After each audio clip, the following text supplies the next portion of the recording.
Auditor के लिए जो वैकेंसी निकली हुई है, इसमें अर्थशास्त्र काफ़ी महत्वपूर्ण विषय है, समझे। और इतना सैद्धांतिक विषय है कि अगर आप समझ गए तो फिर आपको लिखने में काफ़ी सुविधा होगी। और इसके लिए सबसे ज़रूरी है कॉन्सेप्ट समझना। कॉन्सेप्ट समझना जो है ना सबसे महत्वपूर्ण है। तो इसमें आपका ग्रेजुएशन इकोनॉमिक्स है, आपका भी। अच्छा, तब तो कोई दिक्कत ही नहीं है, सारी बातें क्लियर हो। तो इसमें हम लोग सिलेबस का थोड़ा सा 2 मिनट कर देते हैं ताकि आप इसको क्लियर हो। तो यहाँ पर इकोनॉमिक्स छूटा हुआ है, जनरलाइज है ये बात। ये जो है ना जनरलाइज है, कोई चिंता नहीं करना है। जीरो पढ़ाएंगे, आप खुद फील करेंगे कि बेहतर हो गए। ये आप, मैं नहीं कहूँगा, आप खुद। ठीक, अभी जीरो हैं, बेहतर होंगे। तो यहाँ पर माइक्रो जो ऑप्शनल है ना, इसमें 2 सेक्शन किया हुआ है। इसमें माइक्रो इकोनॉमिक्स, ठीक है, व्यष्टि अर्थशास्त्र, कोई दिक्कत नहीं। मैक्रो इकोनॉमिक्स, समष्टि अर्थशास्त्र, पब्लिक फाइनेंस, यानी लोकवित्त, इंटरनेशनल इकोनॉमिक्स यानी अंतर्राष्ट्रीय अर्थशास्त्र, ये सेक्शन ए है। ठीक है, ये सेक्शन ए है। सेक्शन बी में है इंडियन इकोनॉमी, यानी economic development of India since independence, ये है सेक्शन बी। तो इसमें हम लोगों को माइक्रो इकोनॉमिक्स में सबसे, इसके जो ब्रांचेज हैं ये हैं कंजम्पशन, पहला है कंजम्पशन, ठीक है, कंजम्पशन यानी उपभोग। दूसरा है प्रोडक्शन, यानी उत्पादन। फिर एक्सचेंज यानी विनिमय, यानी विनिमय। और चौथा है डिस्ट्रीब्यूशन। ये हार्ट है पब्लिक इकोनॉमिक्स का, ये हार्ट है। अगर माइक्रो आप समझ गए तो फिर आपकी विजेता है, आप परीक्षा में बहुत बेहतर करेंगे। ये वितरण, इसमें हम लोग सबसे महत्वपूर्ण चीज़ है उपभोग। कंजम्पशन में उपभोक्ता का व्यवहार का स्टडी किया जाता है। उपभोक्ता के व्यवहार का, क्या व्यवहार है उपभोक्ता का, ये इसमें स्टडी करते हैं। इसमें सबसे पहले सैद्धांतिक जो है वो इसमें यूटिलिटी है। ठीक है, यहीं से बात शुरू होती है, माइक्रो की बात यहीं से शुरू होती है सैद्धांतिक। इसको उपयोगिता बोलते हैं। उपयोगिता ये सिंपल है कि कोई उपभोक्ता उपभोग करना जो चाहता है, क्यों करना चाहता है, कि वस्तु में उपयोगिता होती है। वस्तु में उपयोगिता होती है। उपयोगिता क्या होती है, किसी वस्तु में आवश्यकता को पूरा करने का जो गुण पाया जाता है वह उस वस्तु की उपयोगिता कहलाती है। क्लियर, किसी वस्तु में आवश्यकता को पूरा करने का जो गुण पाया जाता है वह उस वस्तु की उपयोगिता कहलाती है। यानी अगर जो हम खाना खाते हैं, क्यों खाते हैं, क्योंकि भूख मिटाने की जो आवश्यकता है ना उसको पूरा करने का गुण है। ये जो कलम है इसमें क्या है, लिखने की जो आवश्यकता है उसको पूरा करने का गुण है। यानी किसी भी वस्तु में आवश्यकता को पूरा करने का जो गुण पाया जाता है उसे उपयोगिता कहते हैं। Want satisfying power of A commodity is called utility. Very simple. किसी वस्तु में आवश्यकता को पूरा करने का जो गुण पाया जाता है वह उस वस्तु की उपयोगिता होती है। कोई कंफ्यूजन नहीं। अब इसमें उपयोगिता में कई अर्थशास्त्री इस पर विचार दिए, जिसमें पहली जो बातें हैं वो ये है कि कार्डिनल अप्रोच है, जिससे पहला क्वेश्चन आया है 96 में, ये जो 66 में पहला क्वेश्चन ही था, सीमांत उपयोगिता ह्रासनीय। है ना। क्वेश्चन देखें हैं।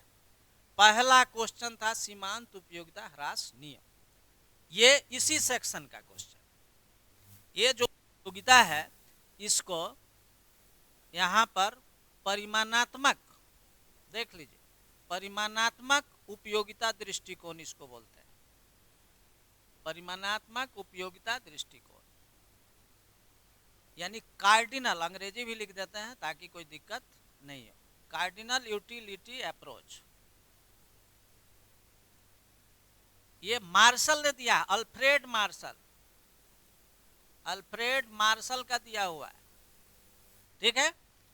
दूसरा जो विचार है वो क्रमवाचक, क्रमवाचक उपयोगिता विश्लेषण, क्रमवाचक उपयोगिता विश्लेषण, ये जो है given by JR. Hicks, JR. Hicks, JR. Hicks, इसको ऑर्डिनल यूटिलिटी अप्रोच कहते हैं, ऑर्डिनल यूटिलिटी अप्रोच। इसके बाद तीसरा है, तीसरा में है क्रमवाचक, क्रमवाचक व्यवहारवादी, व्यवहारवादी उपयोगिता दृष्टिकोण, उपयोगिता दृष्टिकोण, यानी ordinal, ordinal behaviouristic approach, behaviouristic approach. यानी यहाँ पर ये बात क्लियर है कि ये जो है तीसरा पी.ए. सैमुअल्सन ने दिया है, PA. Samuelson, Samuelson, PA. Samuelson का अप्रोच, क्लियर। तीन बातें, इसमें आपको एक क्वेश्चन रहने की संभावना रहती है इस तीनों में से, यानी कंजम्पशन सेक्शन से एक क्वेश्चन लगभग रहने की संभावना हर परीक्षा में रहती है, कोई एक रहने की संभावना रहती है। तीन चीज हम लोग इसमें पढ़ेंगे। इसमें क्वांटिटेटिव, ये है कार्डिनल, ये है ऑर्डिनल, और उसमें ऑर्डिनल बिहेवियरिस्टिक है। ये जो यूटिलिटी है उस पर मार्शल का अप्रोच देखते हैं कि क्या कहता है। मार्शल ने कहा कि उपयोगिता को मापा जा सकता है, क्लियर। मार्शल ने कहा कि उपयोगिता को मापा जा सकता है, यानी उपयोगिता का परिमाण मापा जा सकता है, क्वांटिटी मेजरेबल है। इन्होंने कहा कि रुपया के रूप में मापा जा सकता है। किसी रोटी के लिए कोई 5 रुपया चुका रहे हैं तो इसका मतलब है कि उस रोटी की उपयोगिता 5 रुपया के बराबर है, क्लियर। 5 रुपया आप उसको अधिक नहीं देंगे, कंज्यूमर को सब पता रहता है, तो 5 रुपया के बराबर है। लेकिन इसमें जो है आप माप नहीं सकते हैं, इनका कहना है, इनको क्रम में सकते हैं, क्योंकि यूटिलिटी साइकोलॉजिकल होता है, माप नहीं सकते। रोटी से, रोटी खाए हैं, अभी तक खाए हैं, कभी मापे हैं? नहीं मापे हैं। ये इनका कहना है कि माप नहीं सकते। तो खैर यहां पर कुछ बातों को समझना अनिवार्य। उपयोगिता 3 तरह की होती है, उपयोगिता जो है ना 3 तरह की है। एक है कुल उपयोगिता, लिखते चलिए, लिख लीजिए, कुल उपयोगिता, कुल उपयोगिता, हाँ सब लिखिए।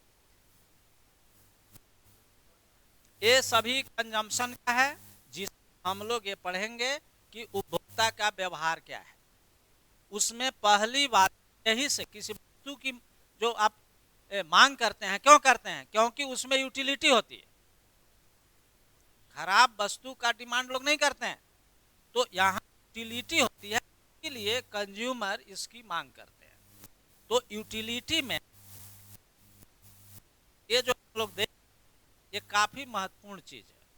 मार्शल का कॉन्सेप्ट इस पर है। इसमें हम लोग मांग पढ़ेंगे, मांग का नियम पढ़ेंगे,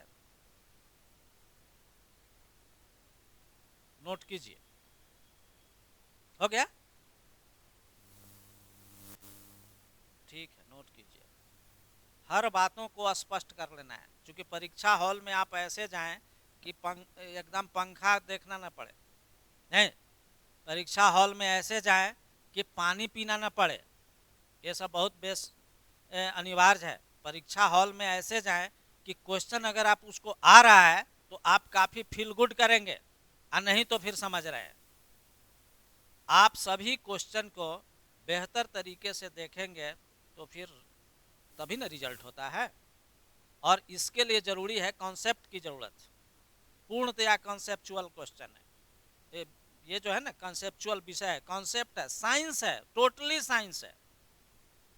तो यहाँ पर इस चीज को आप देखिए।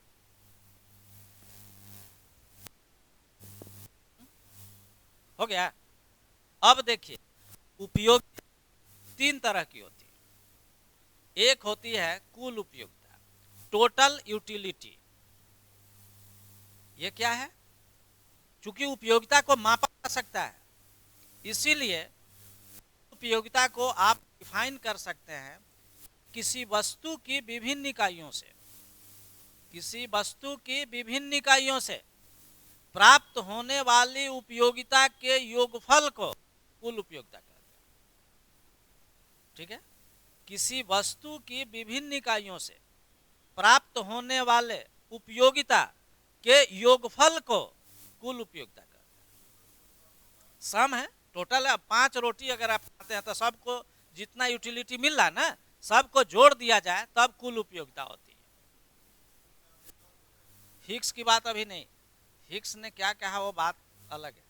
इसके बाद हिग्स ने कहा, ये मार्शल हम लोग देख, इधर की बात छोड़ दीजिए। अभी ये बातें अभी हम लोग अब मार्शल में आए तो मार्शल ने क्या कहा, इस इनकी बातों को हम लोग देख रहे हैं। क्लियर? तो कुल उपयोगिता क्या है, पहले लिखिए, उसको लिखा देते हैं। कुल उपयोगिता डैश दीजिए, TU। ठीक है? किसी वस्तु की विभिन्न इकाइयों से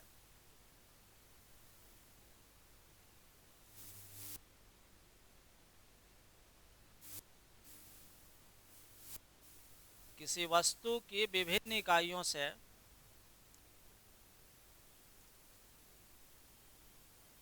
प्राप्त होने वाले उपयोगिता के योगफल को कुल उपयोगिता कहते हैं।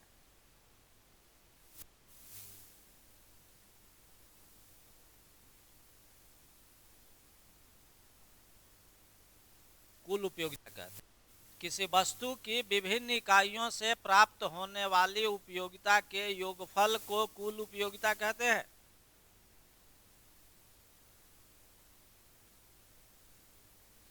ठीक है? अब दूसरा, सीमांत उपयोगिता। सीमांत उपयोगिता, मार्जिनल यूटिलिटी, काफी महत्वपूर्ण चीज है। मार्जिनल शब्द से अधिक कोई भी शब्द अर्थशास्त्र महत्वपूर्ण नहीं है। ठीक है? इसमें मार्जिनल यूटिलिटी है। प्रोडक्शन पढ़ेंगे तो उसमें मार्जिनल प्रोडक्ट होगा, रेवेन्यू में मार्जिनल रेवेन्यू है, और कॉस्ट में मार्जिनल कॉस्ट है, और फिर डिस्ट्रीब्यूशन में भी बहुत सारे हैं सीमांत के कॉन्सेप्ट। तो पहले इसका लिख लीजिए, सीमांत उपयोगिता डैश लिखिए, वस्तु की एक अतिरिक्त इकाई से किसी वस्तु से प्राप्त होने वाले उपयोग को सीमांत। किसी वस्तु की एक अतिरिक्त इकाई से प्राप्त होने वाली उपयोगिता को सीमांत उपयोगिता कहते हैं।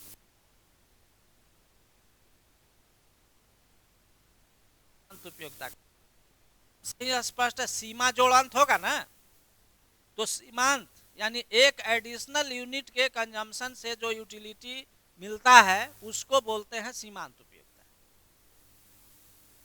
एक है, समझ में नहीं आया और क्लियर समझिए। साफ लिखा हुआ है, किसी वस्तु की एक अतिरिक्त इकाई के उपभोग से प्राप्त होने वाली उपयोगिता को सीमांत उपयोगिता कहते हैं। मान लीजिए कि आप पहली रोटी खाते हैं, ठीक, दूसरी रोटी खाते हैं, तीसरी रोटी खाते हैं, तो पहली, दूसरी और पहली से जो यूटिलिटी में अंतर हो रहा है वो है सीमांत उपयोगिता। उसको हम लोग और क्लियर आपको बताते हैं, उदाहरण से बताते हैं। उपयोगिता को मापने के लिए यूटिल सब इकाई है, उपयोगिता को मापने के लिए यूटिल नाम की इकाई है, नोट कीजिए, यूटिल, UTIL। उपयोगिता को मापने की इकाई है यूटिल। देखिए मैं लिख दे रहा हूं, यूटिल, ये है, जैसे मीटर लीटर सब है ना, उसी तरह उपयोगिता को मापा जाता है। यूनिट है, यूनिट ऑफ यूटिलिटी। अब देखिए, और ये संख्या के रूप में होता है, चूंकि है मार्शल ने, तो इन्होंने कहा कि किसी वस्तु की एक अतिरिक्त इकाई से तो होने वाली सीमा उपयोगिता को सीमांत उपयोगिता। तो अब यहाँ देखिए, 4 रोटी अगर खा रहे हैं, कोई खा रहा है, 4 रोटी से खाने से टोटल यूटिलिटी मिल रहा है 50, ठीक है, टोटल यूटिलिटी मिल रहा है 50। 5वीं रोटी खाने से टोटल यूटिलिटी मिल रहा है 56। तो एक एडिशनल यूनिट को देखिए, यहां एक एडिशनल है, तो एक एडिशनल यूनिट से कितना हुआ, 6, यानी मार्जिनल यूटिलिटी कितना है, 6। क्लियर है?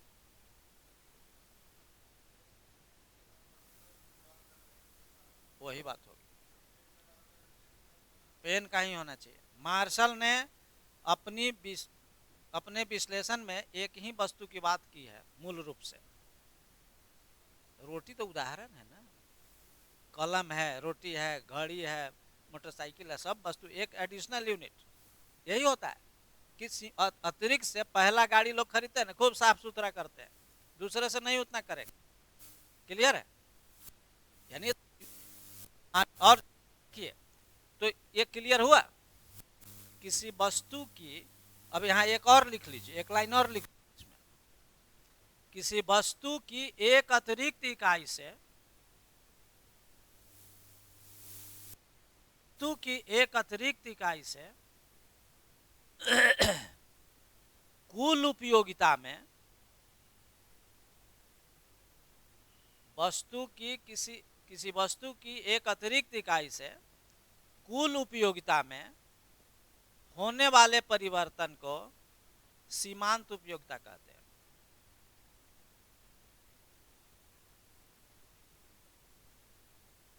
किसी वस्तु की एक अतिरिक्त इकाई से कुल उपयोगिता में जो परिवर्तन होता है उसे सीमांत उपयोगिता कहते हैं। यानी सीमांत उपयोगिता कुल उपयोगिता में परिवर्तन को बताता है, यानी सीमांत उपयोगिता कुल उपयोगिता में परिवर्तन को बता रहा है ना। कुल उपयोगिता में कितना परिवर्तन हुआ वही तो बता इकाई से।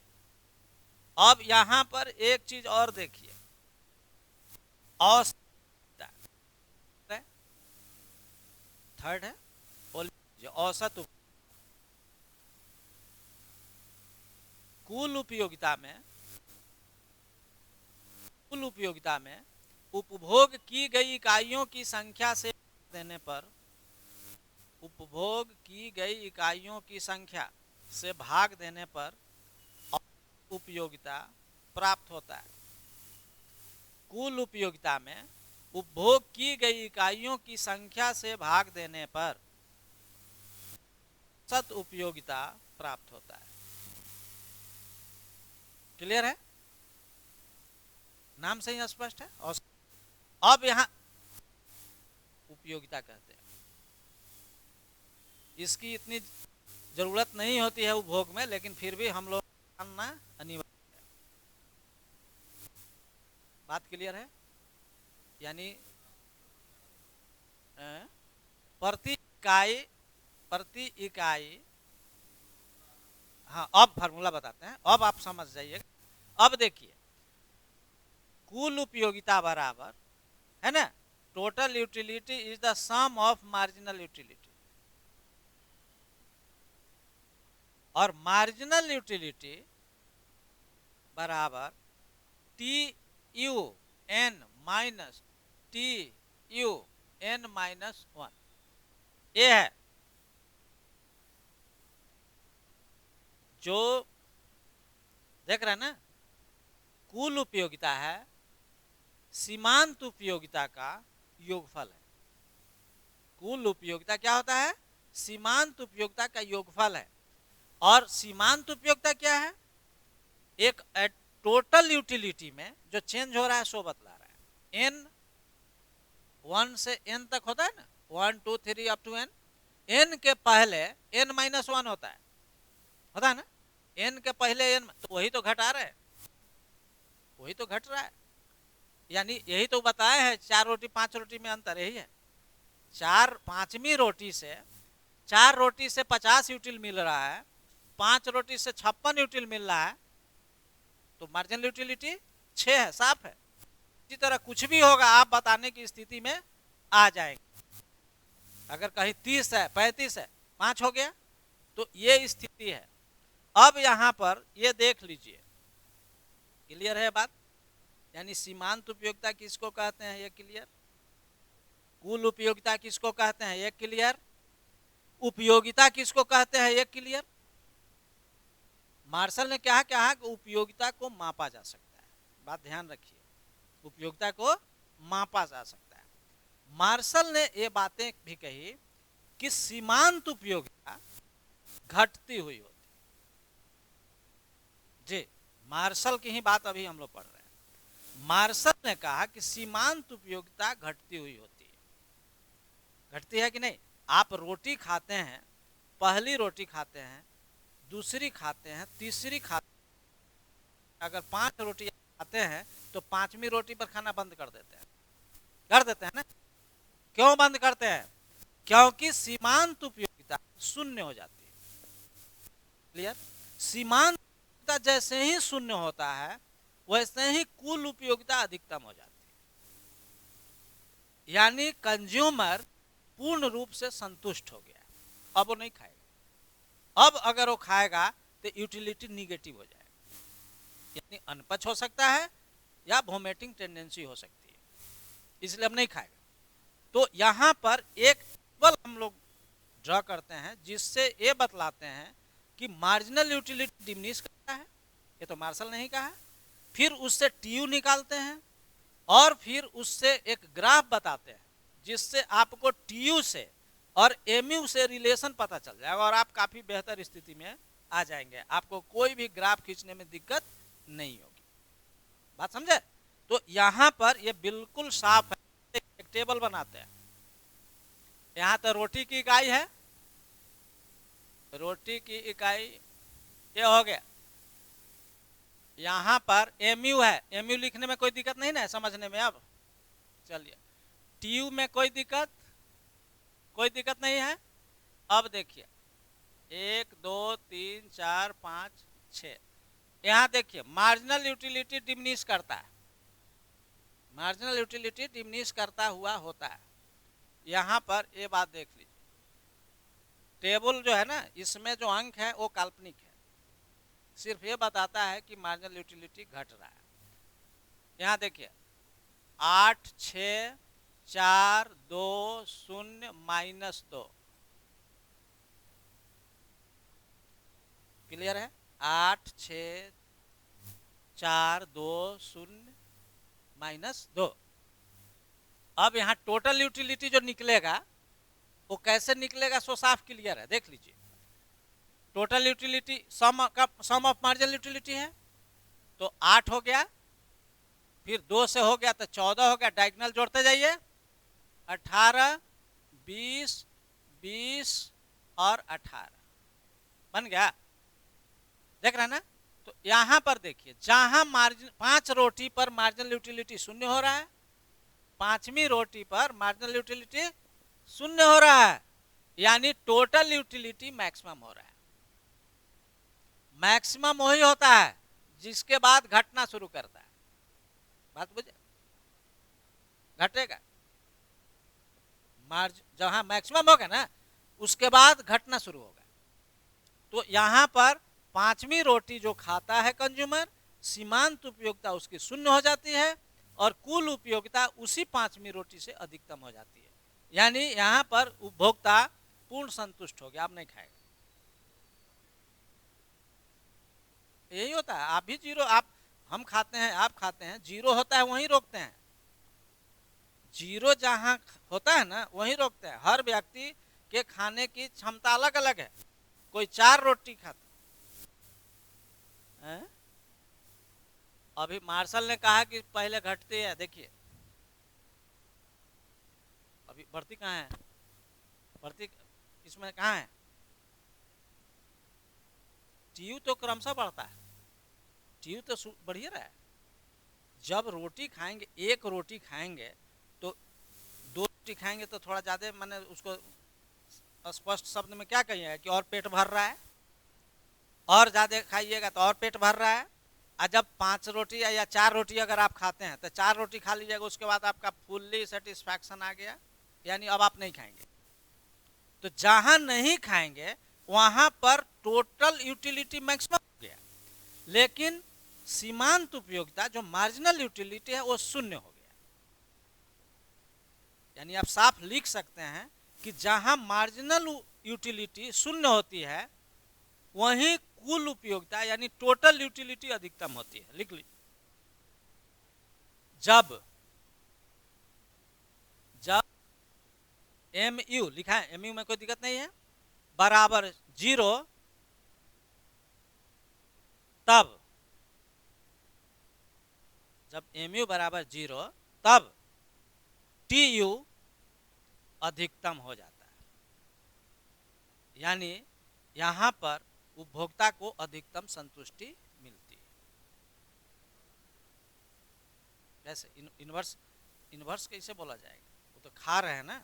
इन्वर्स तो ये हुआ कि मार्जिनल रोटी खाइए, और इन्वर्स का रिलेशन दूसरा होता है, वो हम लोग इसमें डिमांड में पढ़ेंगे, डिमांड में पढ़ेंगे कि इन्वर्स रिलेशन किस किस में है, यहाँ पर नहीं है। अब देख लीजिए, ये बात क्लियर है। अब इसको यानी यहाँ पर देखिए, इसी जगह मैक्सिमम सेटिस्फैक्शन हो रहा है पांचवी रोटी पर, पांचवी रोटी पर मैक्सिमम सेटिस्फैक्शन हो रहा है। अब इसको, ये जो हम लोग टेबल बनाए हैं ना, इसको एक ग्राफ पर रखते हैं, ठीक है, जिससे सब बात आप समझ जाएगा। यहाँ 2 बातें बना उतार लिए, नोट कीजिए।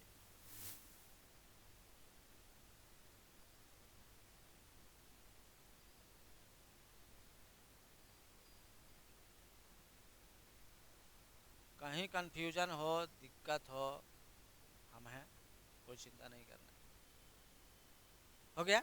अब देखिए, इसमें कुछ बातें आप लिख लीजिए, इस टेबल से कुछ निष्कर्ष निकल रहा है। निष्कर्ष क्या निकल रहा है, जो है पॉजिटिव भी है, 0 भी है और शून्य भी है, लेकिन टीयू कभी भी न तो शून्य होता है और ना ही निगेटिव होता है, ठीक है, पॉजिटिव होता है। ये बात क्लियर है। अब यहां पर रिलेशन टीयू और एमयू में, एमयू और टीयू में रिलेशन है, वो लिख लीजिए। एमयू और टीयू में संबंध,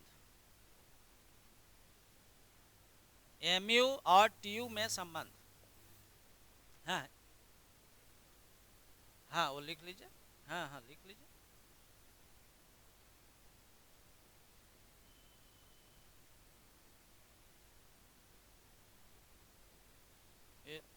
न तो शून्य होता है और ना ही निगेटिव होता है, ठीक है। अब दोनों में संबंध लिख लीजिए। बीपीएससी जिस तरह से क्वेश्चन सेट कर रहा है, मान लीजिए छोटा छोटा पूछ देगा तो समझे रहिएगा, तब लिखिएगा, और नहीं तो नहीं लिख पाइएगा। लिख लीजिए, टीयू और एमयू में संबंध, एमयू और टीयू में संबंध। पहला लिखिए, पहला है कि जब तक एमयू, एमयू और में संबंध, जब तक एमयू धनात्मक रहता है जब तक mu धनात्मक रहता है तब तक tu बढ़ता है। जब तक mu धनात्मक रहता है तब तक tu बढ़ता जाता है। क्लियर है? हाँ, ये इस टेबल से चला है, ग्राफ बतलाएंगे तो सारी बातें क्लियर हो जाएगी। अब दूसरा लिखिए, जब mu शून्य हो जाता है, जब mu शून्य हो जाता है तब tu अधिकतम हो जाता है। ये टेबल बता रहा है सब, ऐसा ही होता है। नेक्स्ट, जब mu निगेटिव हो जाता है यानी ऋणात्मक हो जाता है, तीसरा लिखिए,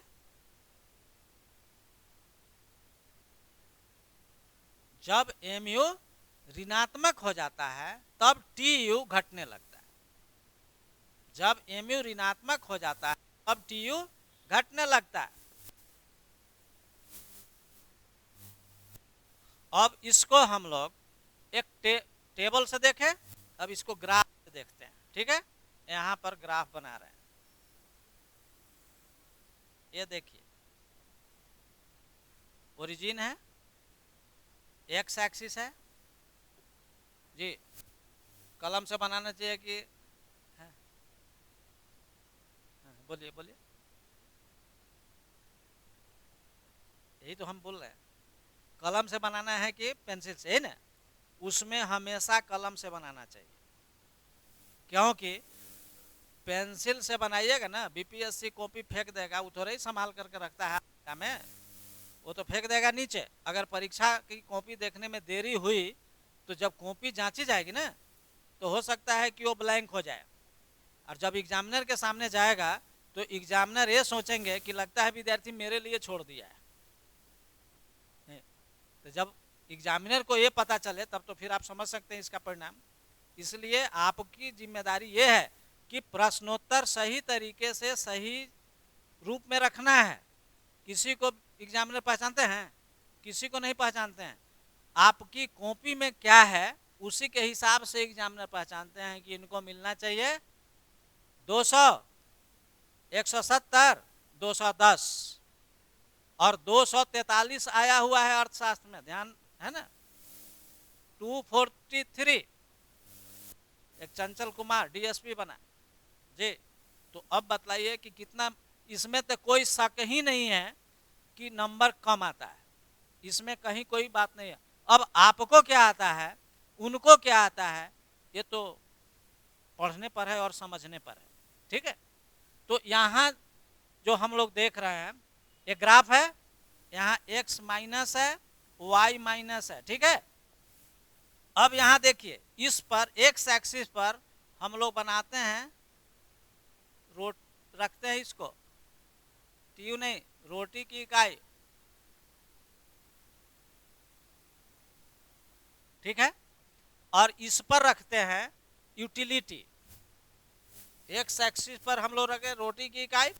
देखिए 1 2 3 4 5 6, इस पर हम लोग रखते हैं यूटिलिटी, टोटल यूटिलिटी और मार्जिनल यूटिलिटी, दोनों को। अब यहां देखिए 2 4 6 8 10 12 14 16 18 20, यानी 2 4 6 8 10 12 14 16 18 20, देख रहे हैं ना। अब यहां देखिए, अब इसका ग्राफ खींचिए, रोटी, और यहां नीचे क्या हो जाएगा, माइनस हो जाएगा ना, -2 हो जाएगा, नीचे -2, यहाँ -2 है ना, तो नीचे -2 हो गया। अब इसमें देखिए 1 और 8 में खींचना है, पहले क्या खींचना है 1 8। ये तो आप ग्राफ जो बनाते हैं, आप तो ग्राफ स्टेट वगैरह पढ़े होइएगा ना, तो उसमें सब बात क्लियर होना है। स्केलिंग करना होता है ना, एक्स एक्सिस पर, वाई एक्सिस पर, घटते क्रम में नहीं है।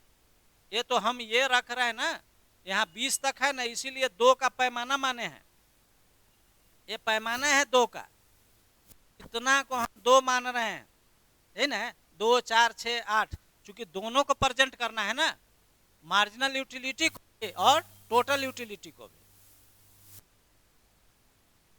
टोटल यूटिलिटी को भी।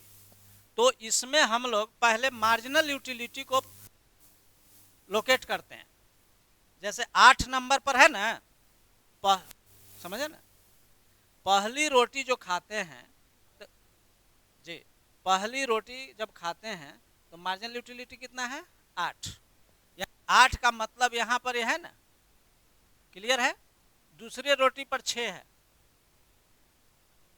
है ना, तीसरे रोटी पर 4 है, दूसरे पर, चौथे पर 2 है, चौथे पर 2 है, ये थोड़ा सा तीसरा पर यहाँ होगा, सही से खींचिएगा, ठीक ना, ये होगा, पांचवें पर ये है, छठे पर ये होगा, इसको जब मिलाइएगा ना, ये हो गया मार्जिनल यूटिलिटी कर्व है, ठीक है, मार्जिनल यूटिलिटी वक्र। ये कैसा है बाएं से दाएं नीचे की ओर गिर रहा है।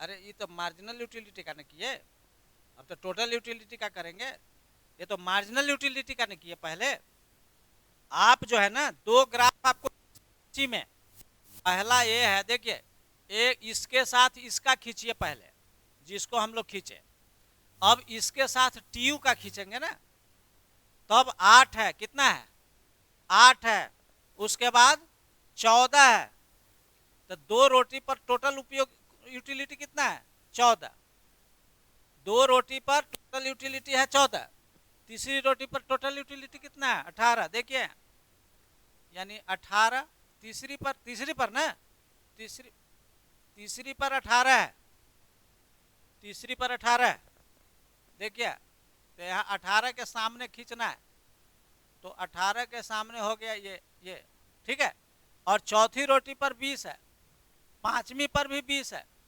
और छठी पर कितना है 18 है। अब जो है देखिए, खींचे, ये यहाँ पर खींचे, यानी जहां पर मार्जिनल यूटिलिटी कट कर रहा है, जीरो हो रहा है ना, वहां टोटल यूटिलिटी मैक्सिमम हो रहा है, इसको मिला दीजिए। ये टोटल यूटिलिटी मैक्सिमम, तो मैक्सिमम ये जो है ना, जहां पर कट कर रहा है, ये अधिकतम संतुष्टि का बिंदु है, अधिकतम संतुष्टि का बिंदु है, यानी यहीं पर व्यक्ति इतना ही खाएगा और संतुष्ट हो जाएगा, जहां पर कट कर रहा है। अब अगर आप ग्राफ बनाना आपको पड़ेगा, तो ग्राफ में हमेशा ये बात ध्यान रखना है कि जहां मैक्सिमम होगा ना, वहीं पर कटेगा शून्य पर, देख रहे हैं ना, जो यहाँ कह रहा है ना, एक ग्राफिकल प्रेजेंटेशन वही करना होगा आपको। इसमें आपको बाएं और दाएं होगा ना, तो गलत हो रहा है ग्राफ, समझे, उसको सही तरीके से बना लीजिए, नोट करिए। यानी ये जो है, जहां मैक्सिमम है वहीं पर जीरो होगा एमयू, और जहां जीरो है वहीं पर मैक्सिमम होगा, तो ग्राफ बना लीजिए उसको।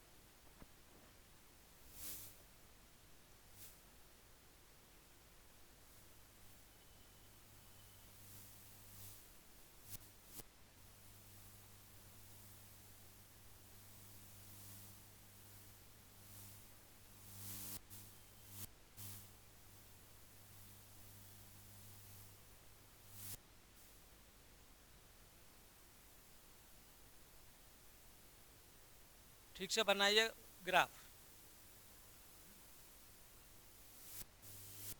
चूंकि ये पूरी तरह सैद्धांतिक है, पूरी तरह साइंस है, आप सही तरीके से प्रेजेंट करेंगे तो आपको अंक ही अंक है। तो सही तरीके से प्रेजेंट कब करेंगे, जब आप सही तरीके से समझेंगे, और फिर आप ऑडिटर तो हैं ही, एक सीट बुक करना है, 373 पोस्ट है इसमें। 2+ में लाने का प्लान बनाना है। 2+, जितनी भी बातें जो आपको जाननी है, हर बातों को हम लोग स्पष्ट कर देंगे। हर बातों को ग्राफिकल वेयर नेसेसरी, जहाँ ग्राफ की ज़रूरत है वहाँ ग्राफ से, और माइक्रो में तो सिर्फ ग्राफ ही लगता है।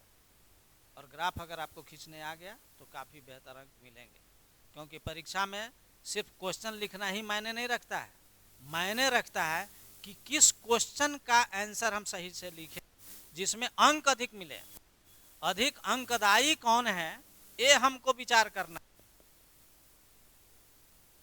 और माइक्रो से, हाँ मैक्स, और माइक्रो से एट लीस्ट 2 क्वेश्चन से 3 क्वेश्चन पूछता है। मतलब ये कि 100 नंबर कंफर्म है। उस 100 नंबर को अगर आप बना दिए, ऊपर सेक्शन है 3 क्वेश्चन जवाब देने हैं 6 में, वो अगर 3 सही सही से और मनचाहा क्वेश्चन मिल गया तो फिर आपको कोई एग्जाम में रोक नहीं, क्योंकि आप 150 में बहुत बेहतर स्थिति में चले जाएंगे जब आप सही तरीके से प्रेजेंट कर देंगे। तब अब पर सीमांत उपयोग कैसा है, बाएं से दाएं नीचे की ओर गिर जी, निगेटिव स्लोप है, चला जाएगा, जा ही रहा है, चूंकि माइनस है तो जा ही रहा है, वह खींच दिए है। हाँ तो हम लोग तो खींचे हैं, वो आप एग्जैक्ट खींचिएगा, कोई ट्रेंड सब तो क्लियर है। तो ये बात क्लियर है जी, आपका क्लियर है। यानी उपयोगिता किसको कहते हैं, सीमांत उपयोगिता किसको कहते हैं, कुल उपयोगिता किसको कहते हैं, सीमांत उपयोगिता और कुल उपयोगिता संबंध क्या है, टेबल से भी जाने और ग्राफिकल भी जाने। अब आप कभी भी ग्राफ गलत अगर कोई बना रहा है तो आप चेक कर दीजिएगा कि नहीं, एमयू हाँ शून्य होगा, वहीं अधिकतम होता है टीयू। इसलिए ये तो बात समझ। तो मार्शल ने जो बातें कही, मार्शल ने क्या कहा, ऑलवेज, ऑलवेज कोई अपवाद नहीं है, तभी तब वहां शून्य होगा। कुल उपयोगिता तो चूंकि रोटी जो एडिशनल खा रहे हैं तो इसका इफेक्ट टोटल यूटिलिटी पर पड़ता है, तो दोनों से निकल रहा है जी। इसको जोड़िएगा तो ये निकलेगा, इसमें से क्रमशः घटाते जाइएगा तो ये निकल रहा है, निकल रहा है ना। इसको जोड़िएगा, 8 लिखे, डायगोनल जोड़े, जोड़ते चले आए तो टोटल यूटिलिटी निकल गया, और फिर इसमें से घटाइएगा तब मार्जिनल यूटिलिटी निकल गया। क्या जी, कोई दिक्कत नहीं। तो मार्शल ने कहा कि सीमांत उपयोग हमेशा घटती हुई होती है, जिसको सिद्धांत का रूप दे दिया गया। सिद्धांत का रूप क्या दिया गया, सीमांत उपयोगिता ह्रास नियम, जो 66वीं में पहला क्वेश्चन था। तो आप देख सकते हैं कि जैसे था ना, तो ये चीज अब हम लोग जो शुरू किए हैं सिद्धांत माने माइक्रो पढ़ना, तो देख लीजिए पहला क्वेश्चन ही है। इसी तरह हम लोग पढ़ते चलेंगे, जो जो पढ़ेंगे ना उसी में से आपको परीक्षा में पूछने की संभावना बनेगी, और 100% लगभग रहती है वही जो हम लोग पढ़ाते हैं। तो यहां पर अब आप देख लीजिए, पर्टिकुलर सब चीज यही पढ़ना है।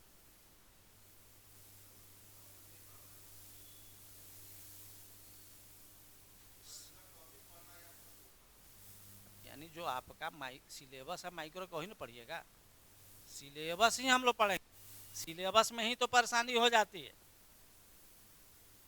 नहीं बुझे, सिलेबस में ही परेशानी होती है, और सिलेबस को ही ना पढ़ना है।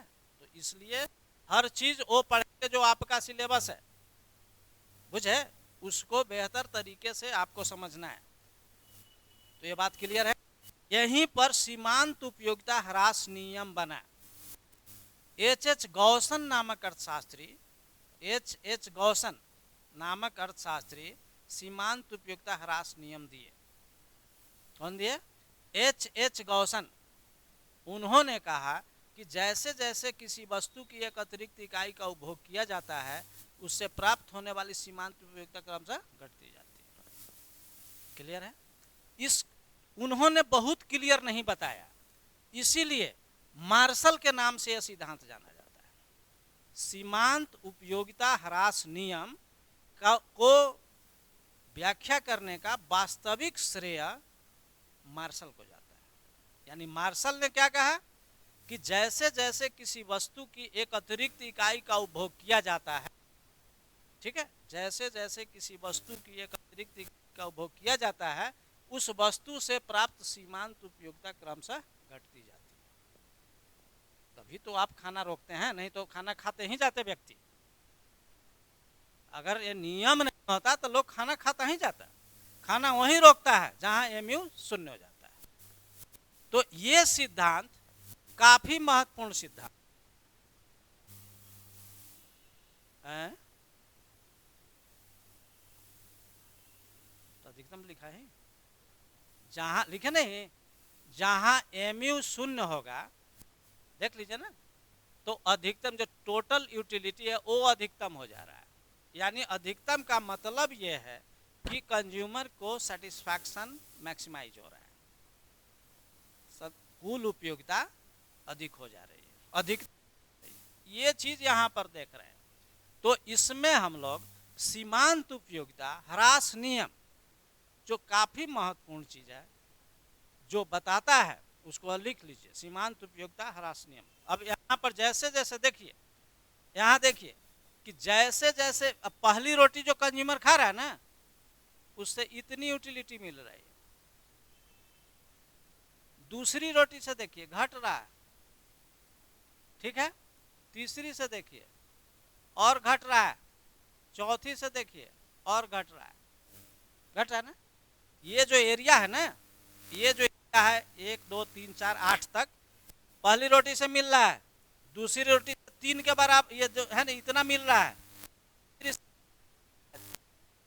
इतना मिल रहा है, पांचवी से शून्य हो जाए। यानी सीमांत उपयोगिता क्रमशः घटती हुई होती है। यानी अब आप क्या करें कि इसको मिटा सकते हैं, ये ऊपर वाला जो है ना उसको मिटा दीजिए और ऐसा बना दीजिए अलग, उसमें मत बनाइए।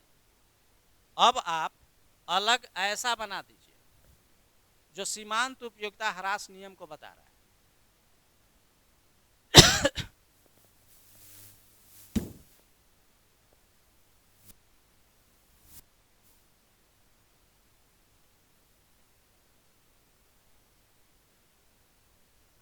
ठीक, अलग बना लीजिए, वो तो दोनों को शो कर रहा है ना, वो दोनों को शो कर रहा है, तो अलग बनाइएगा। हम तो इसी में एडजस्ट कर दिए, लेकिन आप अलग बना लीजिए। और इससे यह स्पष्ट हो रहा है कि पहली इकाई से जितनी उपयोगिता मिल रही है उससे कम मिल रही है दूसरी रोटी से, तीसरी से उससे कम मिल रही है, चौथी से उससे कम, और एक समय आता है।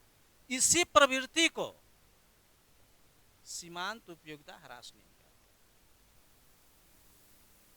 गॉसन का पहला नियम इसको बोलते हैं, फर्स्ट लॉ ऑफ गॉसन बोलते हैं इसको। जैसे जैसे किसी वस्तु की एक अतिरिक्त इकाई का उपभोग किया जाता है, उससे प्राप्त होने वाली सीमांत उपयोगिता क्रमशः घटती जाती है। क्वेश्चन है? कुछ नहीं, ये तो सिद्धांत है। क्वेश्चन इसमें तो कोई ट्विस्ट नहीं, सीधा क्वेश्चन था, सीधा क्वेश्चन था। सीमांत अब पूछ देगा कि गॉसन का पहला नियम बताइए, यही है, वही बात बताया। मार्शल ने पूरी व्याख्या किया, इन्होंने थोड़ा सा नाम दिया। अगर जैसे ऑब्जेक्टिव अगर पूछता है, जैसे नेट वगैरह में है ना, ऑब्जेक्टिव पूछता है, ऑब्जेक्टिव में सबसे पहले किसने, क्वेश्चन क्या है सो पढ़ने की जरूरत है कि पहले कौन किया, तो गॉसन। वास्तविक व्याख्या किसने किया, मार्शल। मार्शल के नाम से ही जाना जाता है। तो यहाँ पर क्लियर है, तो ये बात साफ क्लियर है कि सीमांत उपयोगिता ह्रास नियम क्या कह रहा है कि जैसे जैसे किसी वस्तु की एक अतिरिक्त इकाई का उपभोग किया जाता है उस वस्तु से प्राप्त होने वाली सीमांत उपयोगिता क्रम से घटती जाती है। क्लियर है? समझ गए? तो ये जो सिद्धांत है काफी महत्वपूर्ण, उपभोग का काफी महत्वपूर्ण नियम। इस नियम के लागू होने के दो कारण, ये जो है ना दो कारण। पहला कारण है कि दुनिया में कोई भी दो वस्तु आपस में पूर्ण स्थान होती, दुनिया में कोई भी दो आपस पूर्ण स्थान, पूर्ण स्थानापन्न चाय उसके बदले दूसरा यूज करना है, एक के बदले दूसरा यूज करना है। चाय के बदले लोग कॉफी पी लेते हैं, ये कहा जाता है कि क्लोज सब्स्टिट्यूट है, निकट के स्थानापन्न है, लेकिन नहीं है। चाय कभी भी कॉफी नहीं हो सकती, कभी चाय नहीं हो सकता है। क्लियर? नहीं, फुल्ली नहीं।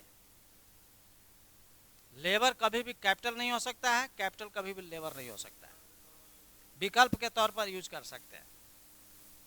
तो इस नियम के लागू होने का क्या कारण है कि दुनिया में कोई भी दो वस्तु पर पूर्ण स्थानापन्न नहीं है। अगर स्थानापन्न होता तो ये नियम लागू नहीं होता। पार्शियली होता है, इसीलिए नियम लागू होता है, क्योंकि चाय और कॉफी क्लोज इसीलिए होता है आंशिक रूप से।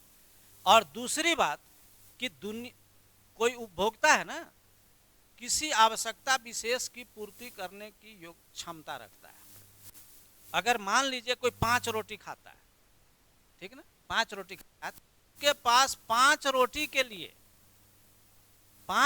के लिए क्षमता होनी चाहिए। अगर वो 3 रोटी ही कलेक्ट करने में सक्षम होता है तो नियम लागू नहीं होगा, क्योंकि उसका मार्जिनल यूटिलिटी शून्य हुआ ही नहीं।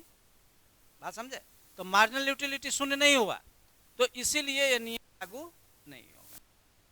और जो नियम है ना, जो उपभोग होता है वो कंटिन्यू होना चाहिए। जो उपभोग की इकाई है ना वो कंटिन्यू होना चाहिए। जैसे रोटी खाना है ना, तो 5 रोटी को लगातार खाना है, यह नहीं कि एक रोटी अभी है एक रोटी 2 घंटा के बाद, ऐसा नहीं खाना है। ऐसा खाने का मतलब है कि मार्जिनल यूटिलिटी आगे बढ़ जाएगा, मार्जिनल यूटिलिटी बढ़ जाएगा। इसलिए उपभोग निरंतर होना चाहिए। आप जितना खाते हैं एक बार बैठ के खाइए तो मार्जिनल यूटिलिटी बढ़ जाएगा ना, तो नियम लागू नहीं ना हुआ। आप मान लिए कि 5 खाते तो मार्जिनल यूटिलिटी सुन तो नहीं, तो नियम लागू नहीं होगा, नहीं होगा। इसलिए उपभोग की इकाई कंटिन्यू होना चाहिए। दूसरी बात कि उपभोग की जो इकाई है ना वो समरूप होना चाहिए, यानी होमोजीनस होना चाहिए। ऐसा नहीं कि एक रोटी छोटा है एक रोटी बड़ा हो, तो अब नियम लागू नहीं होगा। और दूसरी बात ये कि यहाँ पर स्टैंडर्ड कंजम्पशन होना चाहिए। स्टैंडर्ड यूनिट ऑफ कंजम्पशन मतलब ये कि एक कप ऑफ टी है जो बना हुआ है ना स्टैंडर्ड, वो कंज्यूम होना चाहिए। एक कप ऑफ टी होता है, बाल्टी ऑफ टी नहीं होता। एक कप ऑफ टी, और कप ऑफ टी में चाय को अगर चम्मच से जीभ पर डालिए तो मार्जिनल यूटिलिटी घटेगा नहीं, बढ़ जाएगा। अगर आप चावल खाते हैं तो एक एक चावल मुंह में रखिए तो मार्जिनल यूटिलिटी घटेगा नहीं, वो बढ़ जाएगा, क्योंकि वो स्टैंडर्ड यूनिट नहीं है, वो स्टैंडर्ड यूनिट नहीं है। और दूसरी बात, कंज्यूमर का मेंटल स्टेटस समान होना चाहिए। मेंटल स्टेटस समान का मतलब है कि अगर 5 रोटी आप खाने की क्षमता रखते हैं तो 2 रोटी खाने के बाद अगर व्यक्ति शराब पीना शुरू कर देगा, वहां से मार्जिनल यूटिलिटी लागू नहीं होगा, बढ़ जाएगा। तो बढ़ जाएगा तो नियम ही लागू नहीं होगा। इसलिए नियम लागू होने के लिए इन सभी बातों का होना अनिवार्य है। ठीक है, तो ये चीज हम लोग देख रहे हैं। कोई दिक्कत इसमें? हाँ, लिख लीजिए। जैसे जैसे हाँ, जैसे जैसे किसी वस्तु की एक अतिरिक्त इकाई का उपभोग किया जाता है, जी जी, जैसे जैसे किसी वस्तु की अतिरिक्त इकाई का उपभोग किया जाता है,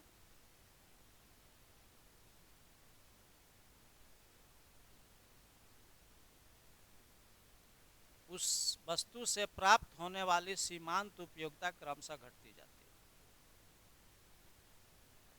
जैसे जैसे किसी वस्तु की अतिरिक्त इकाई का उपभोग किया जाता है, उस वस्तु से प्राप्त होने वाली सीमांत उपयोगिता क्रमशः घटती जाती है।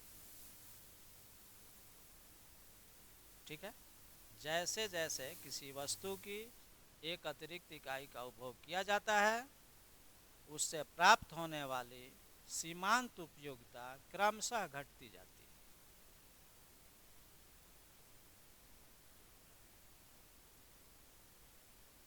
क्या लिखे?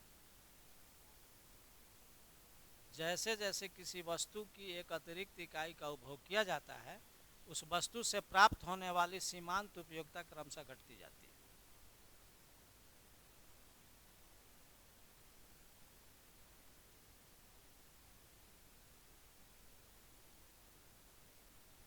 क्लियर? जी। नियम क्या है, लागू होने के कारण क्या है? पहला, छोड़िए उधर, देखिएगा तब गड़बड़ हो जाएगा। मोबाइल को तो, मोबाइल तो विनाशक है, विनाश कर देगा वो। उसको बंद कर दीजिए, क्योंकि उसे कंसंट्रेशन आपका बन नहीं रहा है, एक शब्द भी आप नहीं लिख रहे हैं। हाँ, लागू, सिद्धांत लागू होने के कारण, पहला, दो वस्तुएं आपस में पूर्ण स्थानापन्न नहीं होती।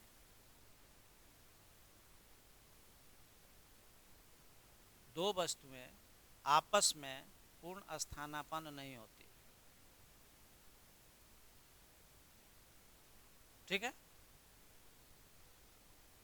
एक के बदले दूसरे का यूज करना, सब्स्टिट्यूशन का तो मतलब यही होता है। चाय के बदले, चाय पीते हैं ना तो कॉफ़ी पी सकते हैं, चीनी के बदले गुड़ पी खा सकते हैं। ठीक है। दूसरा, उपभोक्ता किसी आवश्यकता विशेष की पूर्ति करने की क्षमता रखता है। उपभोक्ता किसी आवश्यकता विशेष की पूर्ति करने की क्षमता रखता है। ठीक है।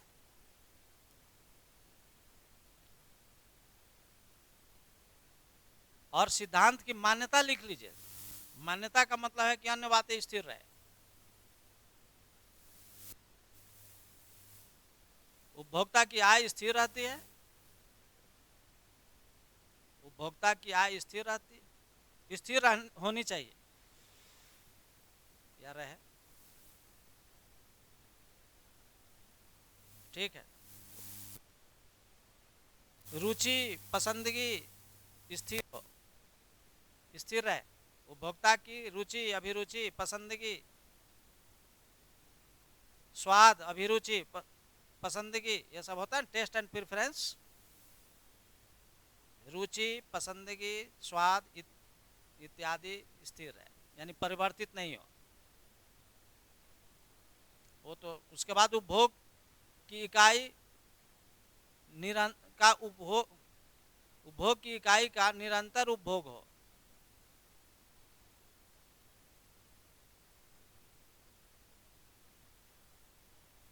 निरंतर, कंटिन्यू। और उसके बाद उपभोग की इकाई समरूप हो, होमोजीनियस हो। उपभोग की इकाई समरूप हो।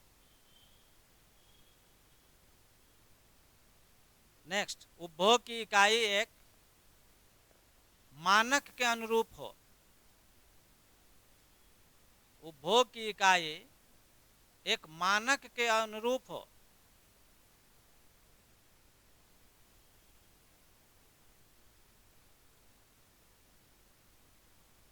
ठीक है। और एक लिख लीजिए, उपभोक्ता की मानसिक स्थिति समान रहे, समान हो।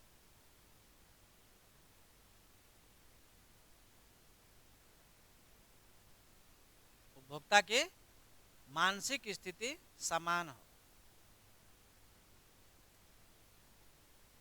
लेकिन फिर भी इस नियम के कुछ अपवाद हैं, नियम के अपवाद हैं। लिखिए अपवाद, मार्शल ने जो माना है।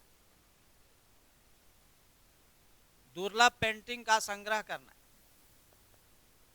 दुर्लभ पेंटिंग का दुर्लभ दुर्लभ दुर्लभ पेंटिंग का संग्रह करना, टिकट कलेक्शन संग्रह का हॉबी होना, संग्रह करना, ठीक है, मधुर संगीत सुनना,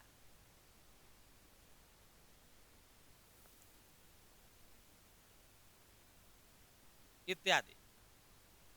ये नियम को फॉलो नहीं कर रहा है। ये जो है ना, मार्शल ने कहा कि इस मधुर संगीत लोग सुनते जाता है, सीमांत उपयोगिता घटता नहीं। अभी मार्शल ने कहा कि सीमांत उपयोगिता इसके संदर्भ में बढ़ जाती है, ठीक है, इसलिए नियम का अपवाद है।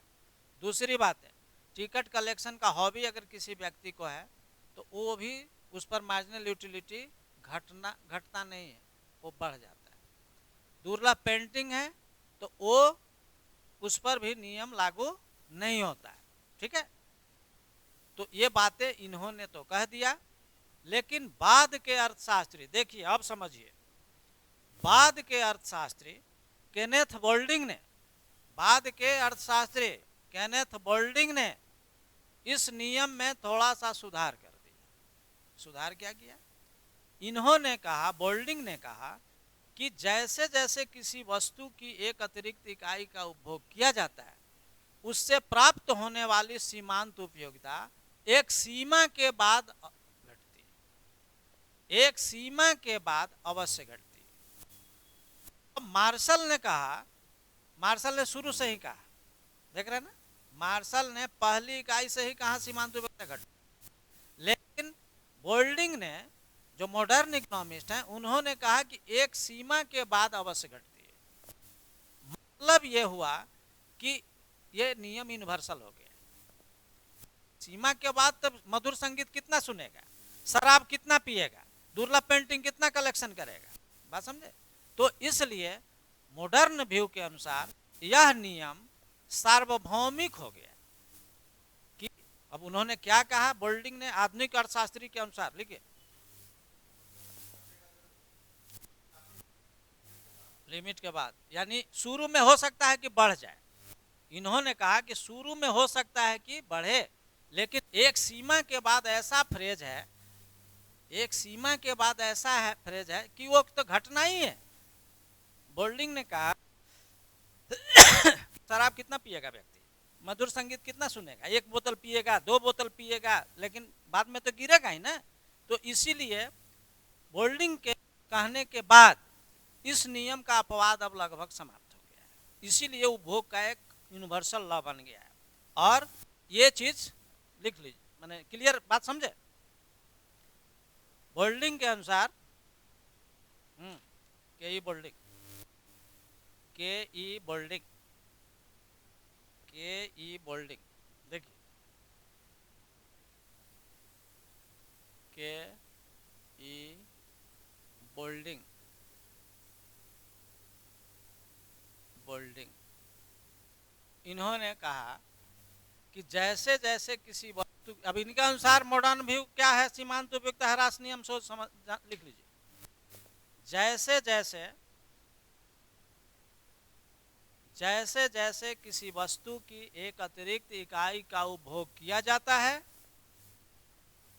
जैसे जैसे किसी वस्तु की एक अतिरिक्त इकाई का उपभोग किया जाता है,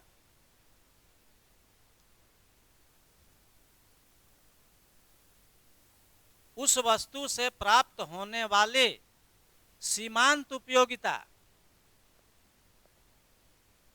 उस वस्तु से प्राप्त होने वाली सीमांत उपयोगिता, उस वस्तु से प्राप्त होने वाली सीमांत उपयोगिता एक सीमा के बाद अवश्य घटती है।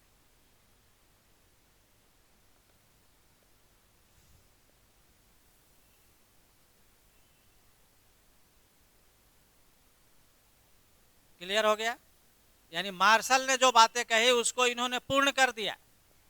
मार्शल ने जो माना कि कुछ अपवाद है, अब कोई अब बात नहीं, ये उपभोग का यूनिवर्सल लॉ है, ये उपभोग का यूनिवर्सल लॉ है, सभी जगह लागू होता है। ये उपभोग में लागू होता है, उत्पादन में लागू होता है, मार्केट में लाभ पर लागू होता है, सभी पर लागू होता है। और टैक्स का आधार होता है देश में, टैक्स लगता है ना, टैक्स का आधार है। क्योंकि अमीर पर टैक्स क्यों लगता है? क्योंकि सीमांत उपयोगिता मुद्रा की घटती है, मुद्रा की सीमांत उपयोगिता घटती जाती है, इसीलिए अब मुद्रा की सीमांत उपयोगिता देख रहे हैं ना, जैसे जैसे मुद्रा बढ़ती है वैसे वैसे मुद्रा की सीमांत उपयोगिता घटती है, इसीलिए अमीर पर टैक्स लगता है। और गरीब के लिए मुद्रा की सीमांत उपयोगिता बहुत अधिक होती है, इसीलिए उस पर टैक्स नहीं लगता है। तो ये चीज इसमें है, ये सिद्धांत, ठीक है। तो ये चीज इस समझ में आया, सारी बातें क्लियर है जी। सीमांत उपयोगिता ह्रास नियम बातों को हम लोग देखें, और आज यही देखें, फिर अगले दिन हम लोग इसको आगे देखेंगे, ठीक है। अब तो शुरू ही हुआ, जो जैसा है सबको करते चलना है, और फिर क्रमशः हम लोग अब आगे की बात आगे के वीडियो में फिर हम लोग देखते रहेंगे। जो ऑनलाइन है वो ऑनलाइन, ऑफलाइन है ऑफलाइन। तो book HL. Ahuja, HL. Ahuja, HL. Ahuja किताब आप ले सकते हैं। एलिमेंट्री से बीपीएससी होगा, एलिमेंट्री प्रारंभिक होता है, एलिमेंट्री से होता है। जब आप हाई लेवल क्वेश्चन आपको जानना है तो थोड़ा सा किताब भी तो बढ़िया पढ़िए। तो चीज एच.एल. आहूजा, एडवांस्ड